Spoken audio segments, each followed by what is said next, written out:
The GFS continues to show something likely in the Philippine Sea as we will head through Wednesday, Thursday, and into Friday. This showing next Friday, the 20th of December, so just prior to the Christmas holiday. Could we have something out here? Well, let's break this down more than just showing you what one particular model is indicating. I know that's what a lot of the other YouTube channels you watch kind of show you here, but here I want to give you an analysis and no hype, just what we know right now and what we could be seeing as we look ahead. Now, key thing at this point, we still have this area of convection just towards the south and west of Guam. Actually, kind of a broad low-level rotation trying to develop out of here just near Palau and Yap. So we have this kind of convection. You have this broad low-level rotation. It's not just me saying that, but in fact, we can go over to ASCAT imagery.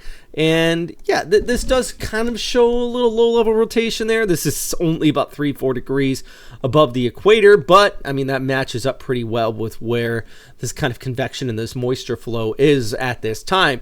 The only reserve I have on the development of this is that it doesn't have a lot of time, but most of the to develop, you know what I mean?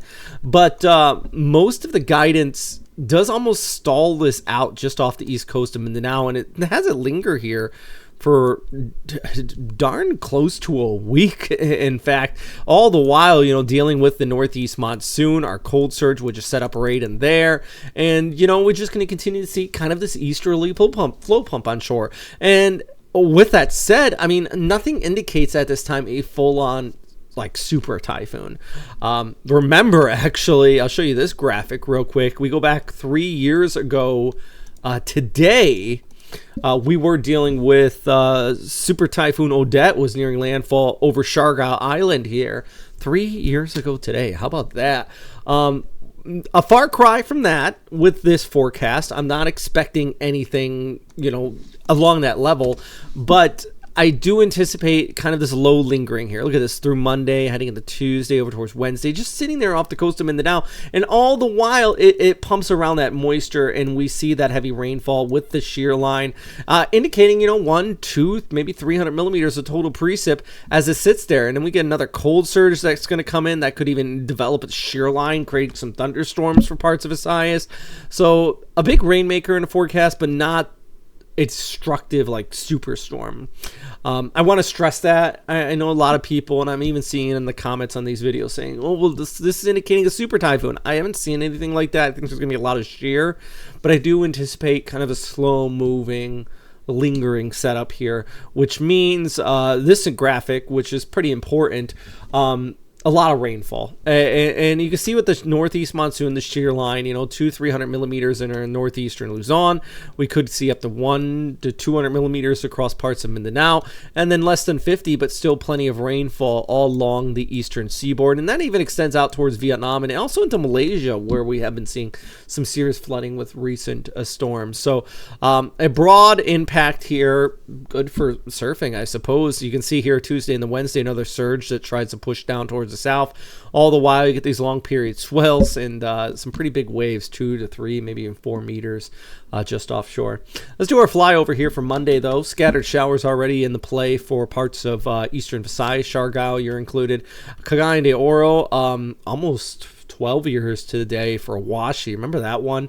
Absolutely flooded at Cagayan de Oro. That wasn't even a typhoon. It was just a severe tropical storm.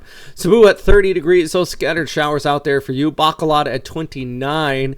They're still dealing with the volcanic eruptions coming up from Canalone. Even some evacuations out there today because of what's going on. My issue with that, as far as meteorology is concerned, you get some heavy rainfall on top of a lot of this ash, and that can create some muddy conditions. Not quite Lahars, hopefully, but it's still a sloppy mess there for you. With that northeast monsoon, no further towards north, still impacting northeastern areas of Luzon. But if you're in Siargao, yeah, scattered showers and thunderstorms continuing through that forecast heading into next week, and then even over towards Cebu. I do anticipate a increase in rainfall there for you guys. Big thanks for everybody who supports this channel on Patreon. A lot of people ask me, why do you still do this? You don't live in Japan anymore. One reason is a lot of the support for it from you guys. I can't stress enough, how you make it me able to do this. I have a prompter, these fantastic graphics, lighting, all of that stuff. It costs a little money. And I used to do these updates for years just on screencast on my laptop.